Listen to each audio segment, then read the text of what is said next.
അനുഗ്രഹിക്കപ്പെട്ട നല്ല സമയത്തിനായി ഞാൻ ദൈവത്തെ സ്തുതിക്കുന്നു, സ്തോത്രം ചെയ്യുന്നു. ദൈവവചനം ശ്രവിച്ചു കൊണ്ടിരിക്കുന്ന എല്ലാ ദൈവമക്കൾക്കും വീണ്ടും വരാമെന്ന് അരുളി ചെയ്തവനായ കർത്താവായ യേശു ക്രിസ്തുവിൻ്റെ ധന്യനാമത്തിൽ ഞാൻ എൻ്റെ സ്നേഹവന്ദനം അറിയിക്കുന്നു. ഇന്നത്തെ അല്പസമയത്തെ ചിന്തയ്ക്കായി 30-ാം സങ്കീർത്തനം 11-ാം വാക്യം നമുക്ക് വായിക്കാം. നീ എൻ്റെ വിലാപത്തെ നൃത്തമാക്കി തീർത്തു, എൻ്റെ രട്ട് നീ അഴിച്ച് എൻ്റെ സന്തോഷം ഉടുപ്പിച്ചിരിക്കുന്നു. അനുഗ്രഹിക്കപ്പെട്ട ഒരു വേദവാക്യമാണ് നാം കേട്ടത്. നമ്മുടെ ജീവിതത്തിൽ വരുന്ന ഏത് പ്രതിസന്ധികളും നാം ബൈബിളിലെ ദൈവകൽപ്പനകൾ അനുസരിച്ച് ജീവിക്കുന്നവരാണെങ്കിൽ ദൈവം അതെല്ലാം നന്മയ്ക്കായി കൂടി വ്യാപരിപ്പിക്കും എന്ന് റോമർക്ക് എഴുതിയ ലേഖനം 8-ാം അധ്യായം 28-ാം വാക്യത്തിൽ അപ്പോസ്തലനായ പൗലോസ് രേഖപ്പെടുത്തിയിട്ടുണ്ട്. അതുകൊണ്ടാണ് 119-ാം സങ്കീർത്തനം 71-ാം വാക്യത്തിൽ നിന്റെ ചട്ടങ്ങൾ പഠിപ്പാൻ തക്കവണ്ണം ഞാൻ കഷ്ടത്തിലായത് എനിക്ക് ഗുണമായി എന്ന് ദൈവമകനായ ദാവീദ് രേഖപ്പെടുത്തിയത്. ദാവീദിൻ്റെ ജീവിതത്തിൽ കഷ്ടത വന്നതുകൊണ്ട് ദൈവത്തിൻ്റെ ന്യായപ്രമാണം വായിക്കുവാനും അതിലെ കൽപ്പനകൾ അനുസരിക്കുവാനും തക്കവണ്ണം ഈ ലോക സുഖങ്ങളുടെ പിന്നാലെയുള്ള ഓട്ടം അവൻ അവസാനിപ്പിച്ചു. ദാവീദ് ദൈവത്തിന് പ്രിയപ്പെട്ടവനായിരുന്നെങ്കിലും തൻ്റെ പട്ടാള മേധാവികളിൽ ഒരാളായിരുന്ന ഊരിയാവിനെ കൊന്ന് അവൻ്റെ ഭാര്യയെ എടുത്തപ്പോൾ ദൈവം മുഖപക്ഷം കാണിക്കാത്തവനും നീതിമാനുമാകയാൽ ദാവീദിനെയും കഠിനമായി ശിക്ഷിച്ചു. അതുകൊണ്ട് തന്നെ ദൈവത്തിൻ്റെ കഠിനമായ ശിക്ഷയിൽ നിന്നുള്ളവായ ഭയാനകമായ വേദനകൾ മൂലം കരഞ്ഞുകൊണ്ട് ദാവീദ് പല സങ്കീർത്തനങ്ങൾ എഴുതേണ്ടി വന്നു. തന്നെയുമല്ല, എന്നെ സൗഖ്യമാക്കണമേ എന്ന് ദൈവത്തോട് പ്രാർത്ഥിക്കേണ്ടിയും വന്നു. ദൈവം അവനോട് കരുണ കാണിച്ചവനെ സൗഖ്യമാക്കി. നാം ദൈവകൽപ്പനകൾ അനുസരിക്കുന്ന ഒരു വ്യക്തിയാണെങ്കിൽ നാം പാപം ചെയ്യുമ്പോൾ ദൈവം നമ്മെ ന്യായത്തോടെ ശിക്ഷിക്കും എന്നതും ദൈവത്തിൻ്റെ വാഗ്ദാനമാണെന്ന് നാം മനസ്സിലാക്കണം. നിത്യനരകത്തിൽ നാം വീഴാതിരിക്കുന്നതിന് വേണ്ടിയുള്ള ശിക്ഷയാണ് അത് എന്ന് ആ സമയം നാം ഓർക്കണം. ദൈവം നമ്മെ ശിക്ഷിക്കുക മൂലം നാം കൂടുതൽ പാപത്തിലേക്ക് പോകുവാൻ ധൈര്യപ്പെടുകയില്ല. നിത്യനരകത്തിൽ നാം നിത്യമായി യാതന അനുഭവിക്കേണ്ടി വരാതിരിക്കുവാനാണ് കർത്താവായ യേശു ക്രിസ്തു കാൽവരി ക്രൂശിൽ നമ്മുടെ പാപവും ശാപവും സ്വന്തം ശിരസിൽ വഹിച്ചുകൊണ്ട് യാഗമായി തീർന്നത്. നിത്യമരണം എന്നാണ് 2-ാം മരണത്തിന് ബൈബിൾ കൊടുത്തിരിക്കുന്ന പേര്. നിത്യമരണം എന്നത് നമ്മുടെ ആത്മാവ് ഇല്ലാതാകുന്ന അവസ്ഥയല്ല. നമ്മുടെ ആത്മാവ് അഥവാ നമ്മുടെ ദേഹി കെടാത്ത തീയും ചാകാത്ത പുഴുവും ഉള്ള നരകത്തിൽ വീഴുന്ന അവസ്ഥയാണത്. ഈ യാഥാർത്ഥ്യങ്ങളെല്ലാം മരണത്തെ ജയിച്ചവനായ കർത്താവായ യേശു ക്രിസ്തു നമ്മെ 4 സുവിശേഷങ്ങളിൽ കൂടി പഠിപ്പിച്ചിട്ടുണ്ട് എന്ന് നാം ഓർക്കണം. യേശുവിൻ്റെ വചനങ്ങൾ ഒരിക്കലും മാറിപ്പോവുകയില്ല എന്ന് ചരിത്ര സംഭവങ്ങൾ നമ്മെ പഠിപ്പിക്കുന്നു. 48 സംവത്സരങ്ങൾ കൊണ്ട് ഹെരോദ രാജാവ് യഹൂദന്മാർക്ക് പണിതു കൊടുത്ത യെരുശലേം ദേവാലയം കാണിച്ചുകൊണ്ട് ഭീമാകാരമായ കല്ലുകൊണ്ട് പണി കഴിപ്പിച്ച മനോഹരമായ ദേവാലയത്തിൻ്റെ പണിയെക്കുറിച്ച് യേശുവിൻ്റെ മുൻപിൽ വെച്ച് അഭിമാനം കൊണ്ട ശിഷ്യന്മാർ പ്രപഞ്ചത്തെ മുഴുവൻ ഒരു വാക്കുകൊണ്ട് സൃഷ്ടിച്ച അവനോട് പറയുകയാണ്, ഈ ആലയത്തിൻ്റെ പണി എത്ര കേമമായിരിക്കുന്നു എന്ന് നീ കാണുന്നുവോ എന്ന്. അതിനുത്തരമായി അവരോട് യേശു പറയുകയാണ്, ഇത് കല്ല് കല്ലിന്മേൽ ശേഷിക്കാത്ത കാലം വരും.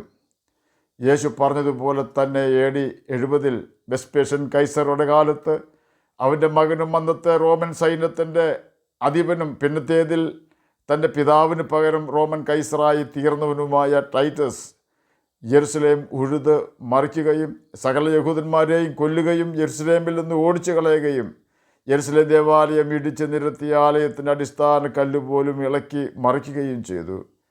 ഞാനിത് പ്രസ്താവിച്ചത് യേശു പറഞ്ഞിട്ടുള്ള കാര്യങ്ങൾ പലതും നടന്നു കഴിഞ്ഞു എന്ന് നാം ഓർക്കുവാനും ഇനി നിറവേറുവാനുള്ള അനവധി കാര്യങ്ങൾ നിറവേറുക തന്നെ ചെയ്യുമെന്ന് നാം വിശ്വസിക്കുന്നതിനും വേണ്ടിയാണ്. ക്ഷണികമായി നമ്മുടെ ഈ ഭൂമിയിലെ വാസം അവസാനിപ്പിക്കുന്ന മരണം ഏതു നിമിഷവും നമ്മെ പിടികൂടാം.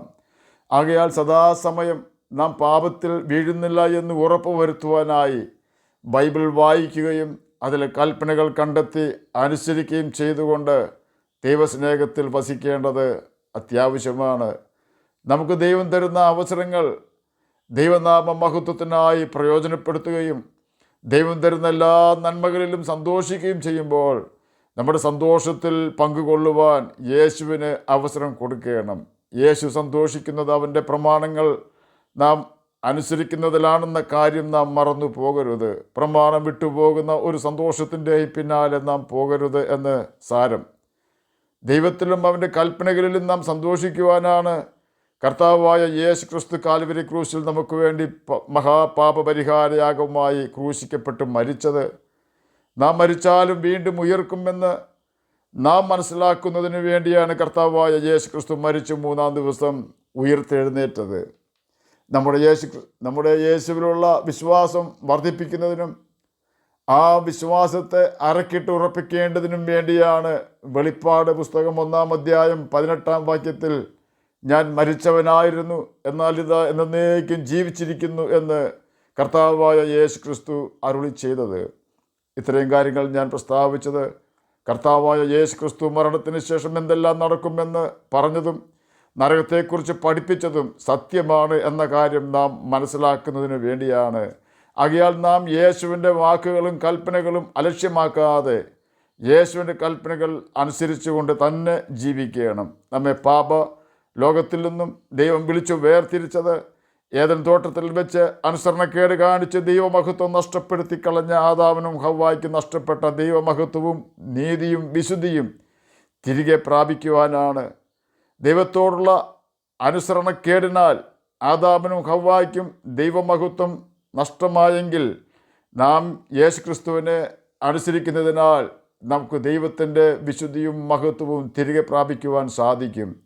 ആകയാൽ നമ്മുടെ ഏത് സന്തോഷവും ദൈവം അംഗീകരിച്ച സന്തോഷമായിരിക്കുവാൻ നാം ഉത്സാഹിക്കുകയും അതിനായി ബന്ധപ്പെടുകയും ചെയ്യുകയും നമ്മുടെ സന്തോഷങ്ങളിൽ കർത്താവായ യേശു ക്രിസ്തുവിന് പ്രഥമ സ്ഥാനം കൊടുക്കുകയും ചെയ്യണം എന്ന കാര്യം നാം മറന്നു പോകരുത്.